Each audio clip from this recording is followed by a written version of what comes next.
By the grace of God, I, Satish Chandra Joshi, welcome you to this channel. Zero, 1 and hexagon, PCM help. Natural numbers or counting numbers, non-directional numbers, 1, 2, 3, 4, 5, 6, etc. We can add these numbers or multiply up to infinity, a concept. Similarly, we can less or subtract smaller natural number from larger natural number and get more smaller natural number. While doing reverse counting, when we less or subtract one whole from one whole, we get emptiness or nothingness. We call this zero, a concept. 0 to infinity. Thus, including 0 with natural numbers, we get whole numbers. With the help of 0, we can draw a ray not only in one direction but in all direction.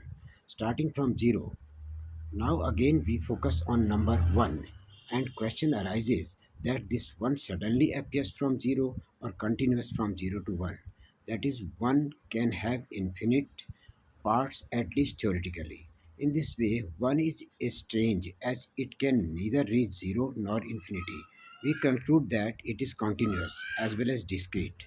If we take 0 and infinity, we can never get 1. Thus now we have got three concepts: very less, very large, and in between. In between, that is neither infinity small nor infinitively large. We call it moderate or normal or neutral or zero. We put it in between and either side of infinitely small minus negative infinity and infinitely larger or big infinity.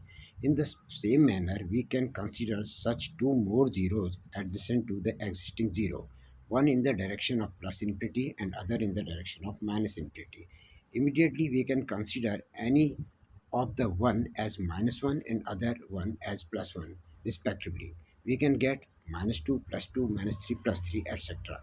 This one is one unit mathematically. Similarly, in the perspective of physics and chemistry, adjacent to 0 there exist two more zeros having situated respectively between minus infinity to plus infinity, perpendicular and either side to the previous 0 around line, thus getting minus plus charge concept and 0, that is normal or neutral charge concept. In the same manner, two other perpendicular direction, that is three dimension through corner of the room like x, y, z.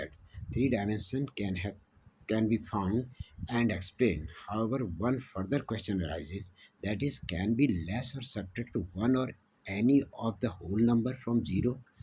As far as whole number is concerned, answer is no. We will have to think now further way. We will divide 1 in number of parts approaching infinity. Then smallest part will approach to 0. Thus 0 will have been divided into one unit of our choice.